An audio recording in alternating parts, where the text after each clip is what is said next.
1053번째 책 소개입니다. 책에서 일부 내용을 발췌하여 소개드립니다. 책 제목, 마흔에 읽는 비트겐슈타인. 저자, 임재성. 출판일, 2025년 5월 7일. 상상빌더 한 줄 요약. 20세기 천재 철학자의 인생 수업을 알자. 책 소개. 생각하는 힘이 인생을 사는 힘이다. 마흔의 삶의 통찰력을 키우는 비트겐슈타인의 36가지 조언. 마흔을 위한 20세기 천재 철학자의 인생 수업을 담은 책.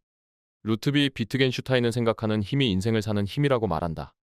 외부의 기준이 아니라 나만의 기준을 세워야 할 시기를 살아가는 우리에게 마흔에 읽는 비트겐슈타인은 끊임없이 사유하며 자신을 무너뜨리고 다시 세운 비트겐슈타인의 인생과 철학을 마흔의 일상에 닿는 현실적인 조언으로 풀어낸다.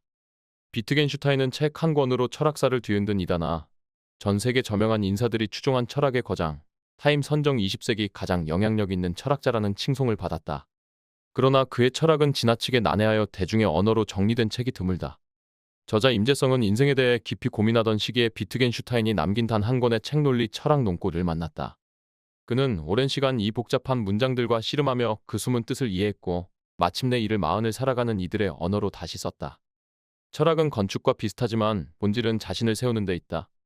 더 나은 인간이 되려면 말없이 묵묵히 자기 일을 계속하라. 삶이 버거울 때 우리는 먼저 상황을 바꾸려 한다. 하지만 가장 근본적이고 효과적인 변화는 태도를 바꾸는 데서 시작된다. 이처럼 비트겐슈타인은 현 시대를 살아가는 우리에게 삶의 본질을 찾으라고 강조한다. 마흔에 읽는 비트겐슈타인 은각장에서 무엇이 내게 가장 중요한지, 어떻게 우리가 쓰는 언어가 세계를 넓히는지, 얼마나 깊이 생각해야 하는지, 언제 진정한 깨달음을 얻을 수 있는지, 그리고 어떤 인생이 의미 있는지 논한다. 이 책을 통해 비트겐슈타인이 던지는 인생의 근본적인 질문을 따라가다 보면 어느새 나 자신이 선택한 기준으로 세상을 살아갈 수 있을 것이다. 복잡하게 얽힌 인간관계로 스트레스를 받는가? 다른 사람에게 인생을 바치는 기분이 드는가? 지난 날을 후회하면서 앞으로는 어떻게 살아야 할지 걱정스러운가? 비트겐슈타인이 알려주는 생각하는 힘을 통해 인생을 사는 힘을 얻을 수 있을 것이다. 저자 소개. 지은이, 임재성. 인문학자. 안정적인 대기업에 몸담고 있다가 어느 날 문득 마음 한구석에 채워지지 않는 갈증을 느꼈다. 세상의 기준에 맞춰 달려온 길이었지만 걸음을 멈춘 순간 진짜 중요한 게 뭘까라는 질문이 자라나기 시작했다. 그 물음 끝에서 만난 이가 바로 비트겐슈타인이었다. 비트겐슈타인이 남긴 단 한 권의 책 논리 철학 논고 외 난해한 문장들 앞에서 수없이 길을 잃고 책을 덮었다 펴기를 반복하면서도 비트겐슈타인이 전하고자 했던 진짜 목소리를 들으려 애썼다. 그렇게 긴 시간 그의 문장과 씨름한 끝에야 말 너머의 숨은 뜻이 조금씩 다가왔다.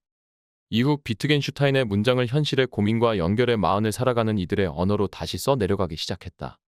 마흔의 삶과 비트겐슈타인의 철학은 서로 닿아 있다. 청년기에는 논리와 수학으로 세계를 정의하려 했던 철학자가 마흔을 넘어서며 일상의 언어로 세계를 새롭게 사유했다. 지금을 살아가는 우리도 그와 같은 사고의 전환이 필요하다. 마흔에 읽는 비트겐슈타인 은마흔의 일상과 비트겐슈타인의 철학 사이의 다리를 놓고자 한 기록이다. 지은 책으로 인간이 된다는 건 참으로 힘든 일입니다. 부와 성공을 부르는 유대인의 지혜, 동양의 마키아벨리 한비자 리더십, 삶의 무기가 되는 글쓰기, 질문하는 독서법 등이 있다. 책에서 얻은 내용. 마흔에 읽는 비트겐슈타인. 인생의 중간 지점 마흔. 우리는 지금껏 외부에서 주어진 기준과 평가에 따라 인생을 살아왔다. 쉬지 않고 목표만 바라보며 달려왔지만 문득 이건 내가 진심으로 원하는 삶이 아니었구나 하는 생각이 든다. 관계는 여전히 복잡하고 감정은 쉽게 흔들리며 작은 결정 하나에도 몸과 마음이 지친다. 지금 우리에게 필요한 것은 삶을 단단하게 살아갈 나만의 기준이다. 이를 위해서는 삶을 깊게 사유하는 힘이 필요하다. 20세기 가장 영향력 있는 천재 철학자 루트비 비트겐슈타인은 죽음을 앞둔 순간까지 자신만의 기준으로 삶을 살아간 철학자다. 그는 전쟁터 한가운데서도 사유를 멈추지 않았고 삶의 고통과 모순 속에서도 자기를 통제했다. 마흔을 사는 우리에게 비트겐슈타인은 삶을 어떻게 살아갈 것인가 라고 묻는다. 그리고 생각하는 힘을 기르는 것이 인생을 사는 힘이 된다고 답한다. 저자는 안정적인 대기업에서 일하며 외부의 기준에 맞춰 성실히 살아왔다. 그러나 어느 날 문득 마음 한구석에 채워지지 않는 갈증을 느꼈고 인생에서 진짜 중요한 게 뭘까라는 질문이 그의 내면에서 자라기 시작했다. 고민과 방황 끝에서 그는 비트겐슈타인의 철학과 만났다. 이 책 마흔에 읽는 비트겐슈타인 은저자가 비트겐슈타인의 문장에서 배운 삶을 살아가는 힘을 담고 있다. 그는 비트겐슈타인의 철학을 36가지 실천적 조언으로 풀어내며 마흔이 생각하고 말하고 행동할 새로운 방식을 제안한다. 20세기 천재 철학자의 인생 수업. 마흔에 읽는 비트겐슈타인은 비트겐슈타인의 철학을 마흔의 삶에서 즉각 실천할 수 있는 현실적인 방안으로 녹여냈다. 그저 철학적으로, 논리적으로 생각하고 말하는 것을 넘어 마흔이 일상에서 보고 듣고 느끼는 순간들에 적용할 수 있는 실용적인 기술로 다가온다. 이를 통해 우리는 삶을 살아가는 기준을 다시 정리할 수 있다. 책은 5개 장으로 구성되어 있다. 한 장 마흔, 무엇이 내게 가장 중요한가는 비트겐슈타인이 강조한 내면의 단련을 다룬다. 자신을 잃어서는 안 된다. 가장 중요한 것은 내 머릿속의 목소리다. 우리는 타인의 시선이 아니라 자신의 기준으로 살아야 한다. 2장 어떻게 언어가 세계를 넓히는가에서는 내 언어의 한계가 내 세계의 한계이다. 말할 수 없는 것에 대해서는 침묵해야 한다라는 비트겐슈타인의 말처럼 삶과 언어가 때려야 뗄 수 없는 관계임을 이야기한다. 3장 얼마나 깊이 생각해야 하는가는 내 머리에 씌울 모자는 오직 나만이 쓸 수 있다라는 그의 말을 중심으로 사유의 중요성을 강조한다. 4장 언제 진정한 깨달음을 얻는가에서는 인생의 문제는 직접 해결하려고 애쓰기보다 그 문제가 더 이상 문제가 되지 않을 때 자연스럽게 사라진다라는 말처럼 문제를 바라보는 관점을 바꿔야 한다는 깨달음을 풀어낸다. 5장 어떤 인생이 의미 있는가에서는 죽음을 앞두고 나는 멋진 삶을 살았다고 전해 주시오라고 말한 그의 삶을 조명한다. 마흔 이후의 삶은 단단함이 필요한 시기다. 하지만 그 단단함은 다른 누군가가 키워주는 것이 아니라 나 스스로 길러야 한다. 마흔에 읽는 비트겐슈타인은 우리가 일상에서 쓰는 쉬운 말로 철학과 현실의 거리를 좁혔다. 무엇을 말해야 할까? 언제 침묵해야 할까? 어떻게 생각하고 어떻게 살아야 할까? 일상에서 접하는 가벼운 질문들이 쌓일 때 비로소 단단한 삶을 위한 여정이 시작된다. 비트겐슈타인 없이 삶을 고민하지 마라. 남들의 시선을 의식하고 사회가 정해놓은 잣대에 맞추며 살아온 마흔이라면 늘 마음에 품은 고민이 있기 마련이다. 삶의 중간 지점에서 걸어온 길을 뒤돌아볼 때 자신이 진심으로 원했던 삶과의 거리를 새삼 느낀다. 이 책은 그런 우리에게 그동안 외면했던 나만의 삶의 기준을 발견하고 비트겐슈타인의 사유를 통해 진짜 중요한 게 무엇인지를 깊이 고민하게 한다. 비트겐슈타인의 철학은 우리가 삶의 중요한 문제들을 바라보는 시선을 바꿔준다. 당장 문제를 해결하려는 조급한 방법 대신 문제를 더 깊이 사유하는 법을 가르쳐준다. 독자들은 책을 통해 삶의 중심을 바로 세우고 흔들림 없이 더 나은 방향으로 나아가는 방법을 얻고 더 깊이 생각하는 사람이 돼 진정한 삶의 행복을 찾을 수 있다. 흔들리는 삶에서 중심을 잡고 싶을 때, 인생에서 가장 중요한 문제를 해결하고 싶을 때, 마지막 순간까지 온전히 나 자신으로 살고 싶을 때, 이제 비트겐슈타인 없이 삶을 고민하지 마라. 그저 성공적인 인생이 아니라 진정으로 원하는 인생을 꿈꾸는 마흔의 이 책은 꼭 필요한 동반자다. 생각하는 힘이 더욱 중요해진 지금, 철학사의 이단아이자 전설적인 천재 비트겐슈타인의 관점으로 삶을 바라보자. 비트겐슈타인은 평생 외롭고 불안한 삶을 살았다. 주변 사람들과 쉽게 어울리지 못했다. 우울증에 시달리며 내면의 갈등과 치열하게 싸워야 했다. 그러나 고통 속에서 도망치지 않고 철학을 통해 깊이 사색하며 자신을 단련했다. 1916년 7월 16일 일기에는 다음과 같은 고백이 담겨 있다. 거센 폭풍우가 몰아친다. 나는 산속에 고립됐고 추위와 비바람, 짙은 안개 속에서 열악한 장비만으로 버텨야 한다. 온몸이 고통스럽고 나 자신을 잃어버릴 것만 같은 두려움이 엄습한다. 나는 나약한 인간일지도 모른다. 하지만 내 정신만큼은 여전히 나를 지탱하고 있다. 삶이 버거울 때 우리는 먼저 상황을 바꾸려 한다.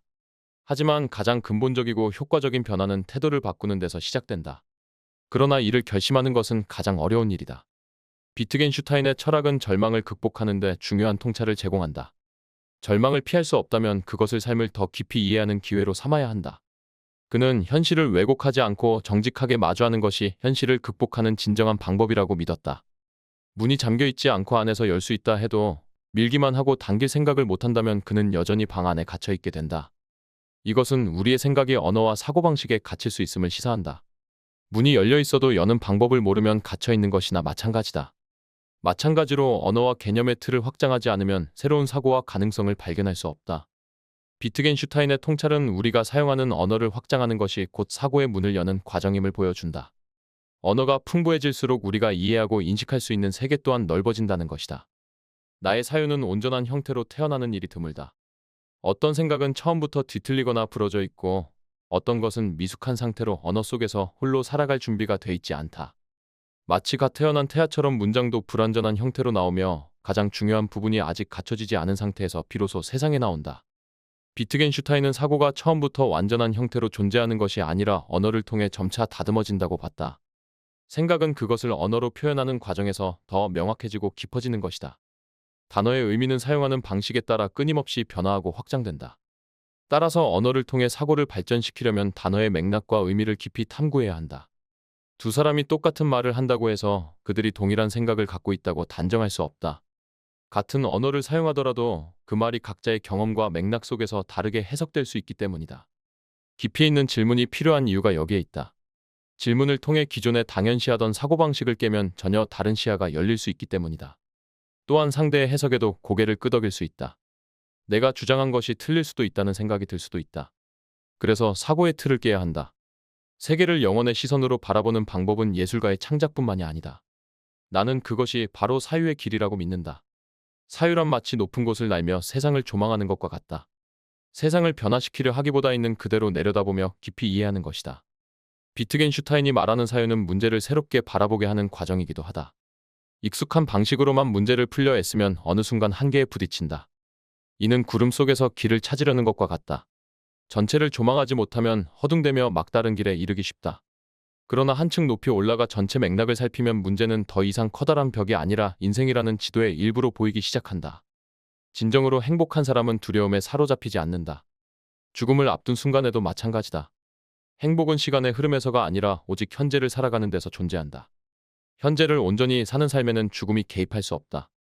죽음은 삶의 일부가 아니라 세계 안에서 경험할 수 없는 것이다. 감정을 온전히 느끼고 경험하는 것이야말로 현재를 사는 방식이다. 두려움에 사로잡히면 미래를 걱정하고 감정을 억누르면 과거에 얽매인다. 하지만 감정을 인정하고 받아들이는 사람은 비로소 현재를 살아갈 수 있다. 생각에 씨를 뿌리는 것과 그것이 결실을 맺도록 가꾸는 것은 전혀 다른 일이다. 비유를 통해 직관적인 깨달음을 얻었다 하더라도 그것을 깊이 고민하고 자신의 것으로 만드는 과정이 뒤따라야 한다. 씨앗을 뿌린다고 저절로 열매가 맺히지 않듯 사유도 끊임없는 숙고와 탐구를 거쳐야 비로소 결실을 맺는다. 씨앗이 자라 열매를 맺기 위해 비에 젖고 바람에 흔들리듯 사유도 불편함과 혼란을 감수해야 한다. 익숙한 신념이 흔들리고 편안했던 사고의 틀이 무너지는 고통을 겪을 때도 있다. 하지만 그 모든 과정을 거치고 나서야 우리는 철학을 통해 진정한 깨달음에 다가설 수 있다.